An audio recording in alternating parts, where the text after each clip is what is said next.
বা পরিস্থিতি কোন দিকে? আমরা যে কোনো মূল্যে 12ই ফেব্রুয়ারি নির্বাচন অনুষ্ঠিত হোক এটা চাই। সেই নির্বাচনে জয়লাভ করে আমরা সংসদে যেতে চাই। আমাদের সামনে এটাই এখন একমাত্র এজেন্ডা। সরকারের জায়গা থেকে নির্বাচন কমিশন নিরপেক্ষ আচরণ করছে না, এটা আমরা বিভিন্ন সময় বলে আসছি। তারা একটি বিশেষ দলকে বিশেষ ধরনের সুবিধা দিচ্ছে।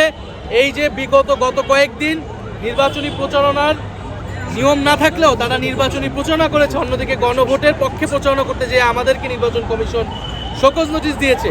বলে আমরা এটা বারবার বলেছি যে নিরপেক্ষতা থাকতে হলে নিরপেক্ষ আচরণ করতে হবে, কিন্তু আমরা চাই যে কোনো মূল্যে সামনের দিকে এগিয়ে যেতে।